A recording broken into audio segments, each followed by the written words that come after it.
busy trying to expose communism in America, and then he came across the Council on Foreign Relations. Now, this book was taken to most of the major publishers, but when it was pointed out that Herbert Hoover, who was a great hero of the conservatives and the Republicans in America, and was a member of the Council on Foreign Relations, nobody would publish it, so he self-published it. Then he took it to the distributors, and no distributor would distribute it. He put out 1 million copies of this book through his radio programs.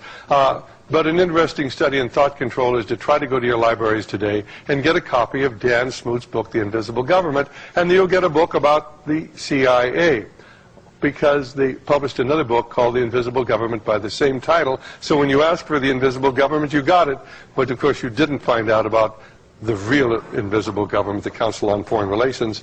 Let me just point out, the CIA is not America's invisible government. The people who carry out most of the illegal actions in America today is something that is mentioned in hushed terms in Washington, D.C. as no such agency. The NSA, the National Security Agency. They're the ones who tap all of your telephones, all of your faxes, and they do it by computer. But I want you to know that our government would never violate our own laws. They get the British to do this. This is known as Project Echelon, and your telephones and your fax communications are tapped. The British do this, and in return, we tap their telephones in Great Britain and Europe, and the Europeans are very upset about this, and if you want to verify it, you can get the information from the Free Congress Foundation. Amazing, amazing, the fact that most people have no idea about so much of what's going on in the world today.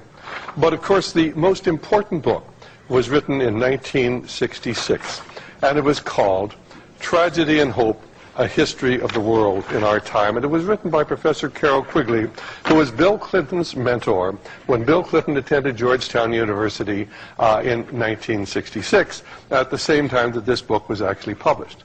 Bill Clinton, speaking when he accepted the Democrat nomination for the presidency of the United States on July 16th, 1992, said this: "As a teenager, I heard John Kennedy's summons to citizenship, and then as a student at Georgetown, I heard that call clarified by a professor named Carroll Quigley." Well, now, why is Carroll Quigley's writing so important? Well, because he found out about the secret society. Now, this comes from page 950 of A Tragedy and Hope, A History of the World in Our Time. And most Americans immediately after the Second World War, believed that there was a communist conspiracy that was responsible for Eastern Europe and China going communist. And the question was asked, are the communists working at the upper echelons of our government? And Professor Quigley answers that question. Now, this is 1966. This myth, like all fables, does, in fact, have a modicum of truth.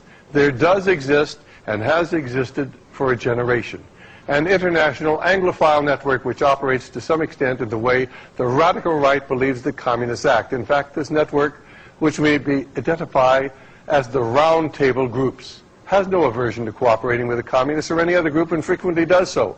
I know of the operation of this network because I've studied it for 20 years and was permitted for 2 years in the early 1960s to examine its papers and secret records. I have no aversion to it or most of its aims, and have for much of my life been close to it and many of its instruments.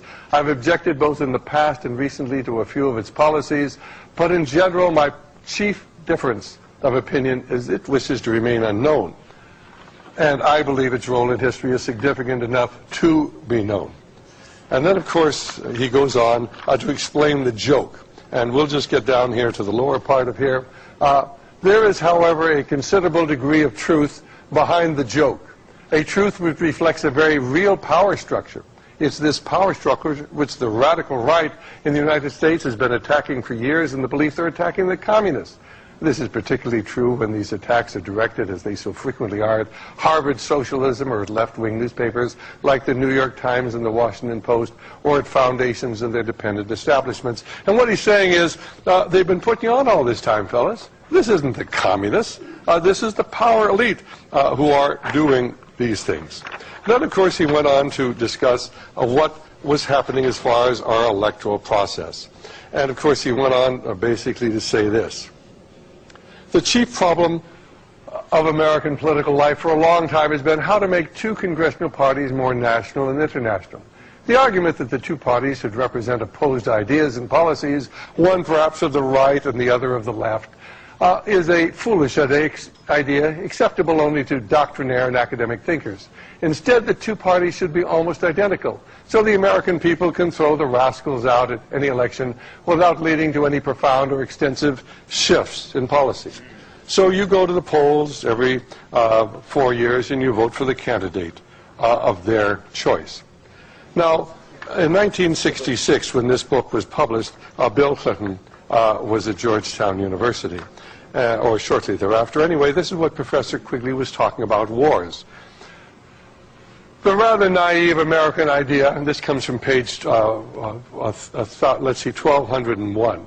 The rather naive American idea that war aims involve the destruction of the enemy's regime and the imposition on the defeated people of a democratic system with a prosperous economy, such as they had never previously known, will undoubtedly be replaced by the idea that the enemy regime must be maintained, perhaps in a modified form, so that we have some government with whom we can negotiate in order to obtain our more limited aims. And what Professor Quigley was saying is you're not going into war to win them anymore. And Bill Clinton was smart enough to realize that, of course, it would be very, very foolish for him to go to Vietnam and risk his life in a war that we had no intention of winning. Well, then Professor Quigley went on to give us the background of the secret society that was to come to control the world. And he starts out talking about Professor Ruskin. And here we are. Until 1870, there was no professorship of fine arts at Oxford.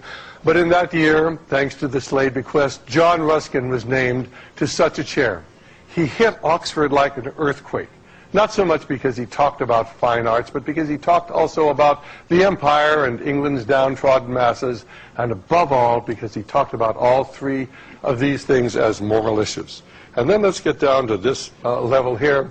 Ruskin's message had a sensational impact. His inaugural lecture was copied out in longhand by one undergraduate, Cecil Rhodes, who kept it with him for 30 years.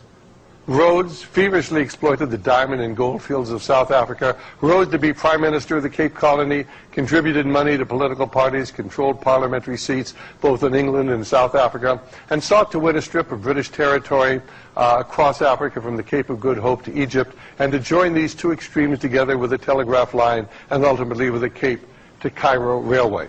And, of course, one of the things they did is they created the Boer War. They created it to begin to consolidate South Africa so that they could run their rail lines and their telegraph line from the Cape to Cairo. Well, of course, Rhodes died before the war was ever completed, and Lord Milner then went ahead with this. Professor Quigley goes on to tell us how the Council on Foreign Relations, America's Invisible Government, came about. This is on page 952. And he's talking about how, first of all, the Round Table is the front group for the secret society, and then the front group for the Round Table, because you have, like an onion peel, you have layers within layers within layers. The front group for the Round Table was the Royal Institute of International Affairs. Had its nucleus in each existing submerged roundtable group. Now, there's a roundtable group in every Commonwealth country: Australia, New Zealand, South Africa, Canada, Great Britain itself. In New York, it was known as the Council on Foreign Relations. It was a front for J.P. Morgan and Company and the small American roundtable group. There was a roundtable group here. You had people like Thomas Lamont in it, Nancy Astor.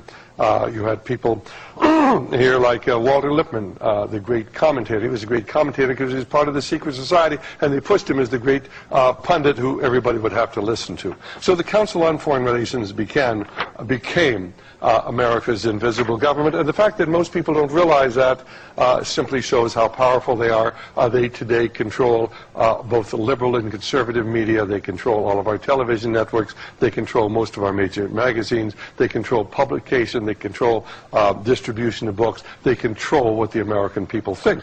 Now, this is really rather interesting because here they're really talking about the financing of communism in the United States. And let's just go down here to the last paragraph.